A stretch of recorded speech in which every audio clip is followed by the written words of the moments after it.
तर अर्थ खातं म्हणजे अर्थसंकल्प तुम्ही मांडणार आहे, केंद्राचं बजेट आलं, अर्थसंकल्प तुम्ही मांडणार आहे, पण सरळ मार्गी अजूनही विरोधकांनी हे घेतलेलं दिसत नाहीये. एक आरोप होतोय भाजपवर की ही संधी भाजपनं साधली आणि म्हणून अर्थ खातं परत स्वतः ताब्यात घेतलं. काय याला उत्तर आहे?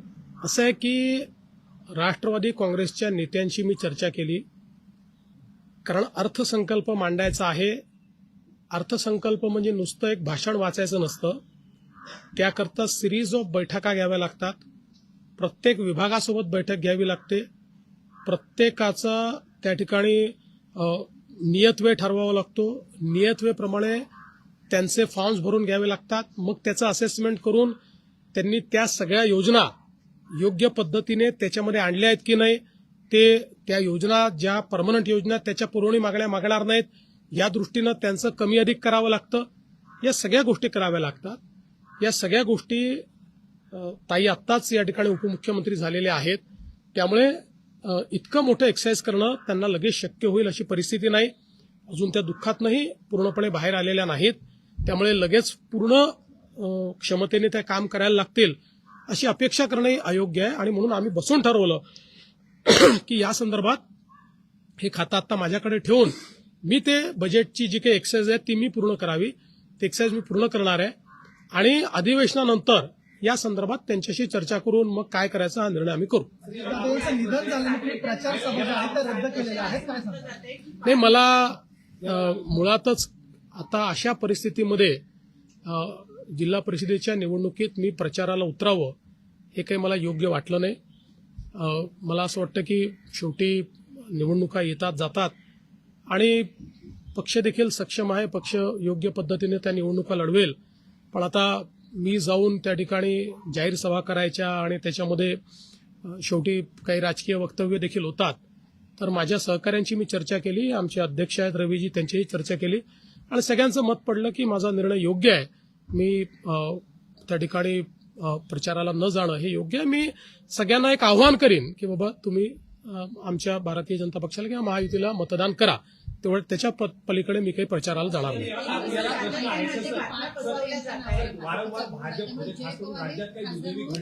भाजपने कोणालाही विरोध केलेला नाही. भाजपशी या संदर्भात चर्चाही झालेली नाही. मी पुन्हा एकदा सांगतो की राष्ट्रवादी काँग्रेस पार्टी हा एक स्वतंत्र पक्ष आहे. त्यांच्यात कोणाला पद द्यायचं, कोणाला तिकीट द्यायचं, कोणाला नॉमिनेशन द्यायचं याचे निर्णय ते घेतात. ते निर्णय आम्ही घेत नाही. यापूर्वी तुम्ही पाहिलं असेल जेव्हापासून ते आमच्या सोबत आले, कोणाला खासदार करायचं, कोणाला आमदार करायचं, कोणाला अध्यक्ष करायचं, कोणाला सचिव करायचं, त्यांचे सगळे निर्णय हे त्यांनी घेतले आहेत. कोणाला मंत्री करायचं निर्णय त्यांनी घेतलेले आहेत. त्या निर्णयांमध्ये आमचं काही म्हणणंही नाही, आमचा काही सेई नाही. अजित पवारांचा अपघात ज्या विमानामुळे झाला त्या विमानाची जी कंपनी आहे ती युरोपात ब्लॅक लिस्टेड आहे. आता मुंबईत महाराष्ट्रात या संदर्भात काही कारवाई जात आहे? आता या संदर्भातलं इन्व्हेस्टिगेशन हे डीजीसीएने सुरू केलेलं आहे आणि डीजीसीए हीच कॉम्पिटंट अथॉरिटी आहे. त्यामुळे त्यांच्या रिपोर्टनंतर त्या संदर्भातली पुढची कारवाई आपण करू शकतो. नाही, आतापर्यंत एवढीच माहिती आली की कोणीतरी गोळीबार केलाय, स्कूटी ती सापडलेली आहे, त्याच्या मालकाचाही पत्ता लागलाय, त्यांनी ती विकलेली आहे. लवकर सापडेल कोण जो कोणी असेल. प्रश्न आहे की राज्यात काही विपरीत घडलं की त्याचं एक नॅरेटिव्ह तयार केलं जातं विरोधकांनी की भाजप जबाबदार आहे, देवेंद्र फडणवीस जबाबदार आहे किंवा केंद्रीय भाजप जबाबदार आहे. या सगळ्या घटना देखील अशा काही गोष्टी पसरवल्या गेल्या. खास करून पार्थ पवार यांनी येऊ नये किंवा इतर सगळ्या गोष्टी किंवा एकत्रीकरणाच्या बाबतीत भाजपचा आक्षेप, या सगळ्याला काय उत्तर आहे? नॅरेटिव्ह वारंवार पसरवलं जातं.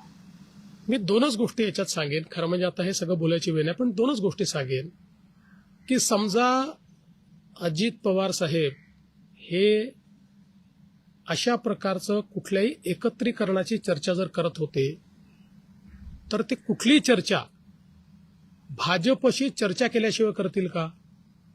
त्यामुळे ते जर चर्चा करत असतील तर त्यांनी भाजपशी चर्चा केली असेल. ते करत नसतील तर वेगळी गोष्ट आहे.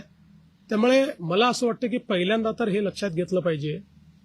पुन्हा एकदा सांगतो, चर्चा करायची नाही करायची, विलिनीकरण करायचं, सर्वस्वी 100% राष्ट्रवादी काँग्रेस पक्षाचं डोमेन आहे.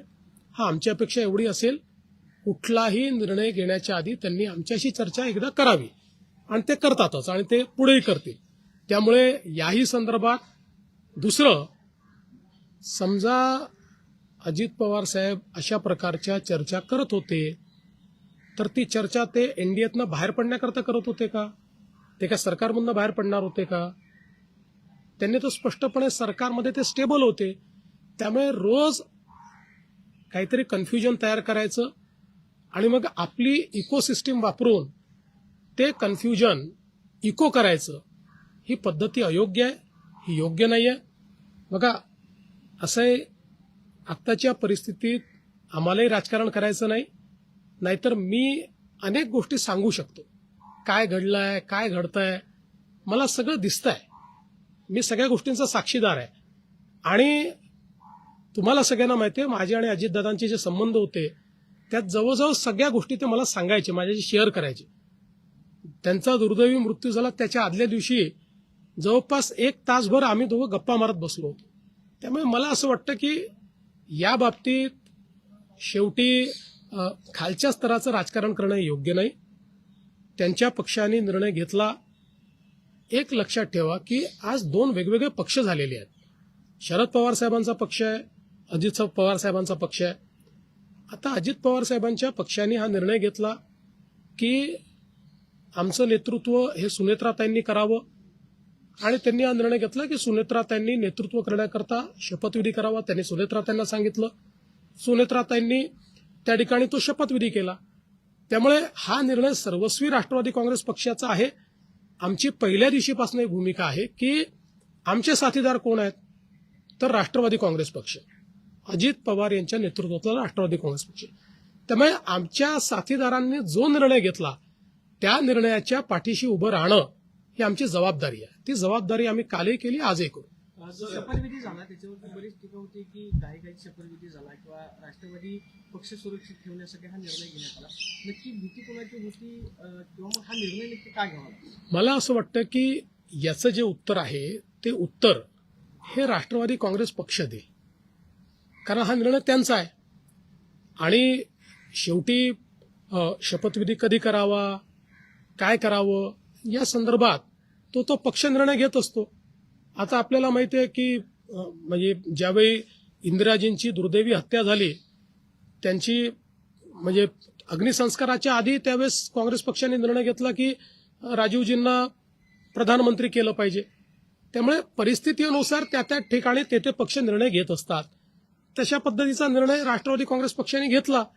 त्याच्यावर इतकी टीका जी काही केली जाते आणि ती सेक्शन ऑफ द सोसायटी, म्हणजे तुम्ही जर बघितलं तर टीका करणारे हँडल्स देखील जर आपण बघितले तर लक्षात येतं की टीका कुठल्या मानसिकतेतनं केली जाते. म्हणून मी म्हटलं की मला याच्या राजकारणात पडायची इच्छा नाही आहे, नाहीतर मी त्याच्यावर पूर्ण डिसायफर करून देऊ शकतो तुम्हाला. 2 सवाल हैं आपसे.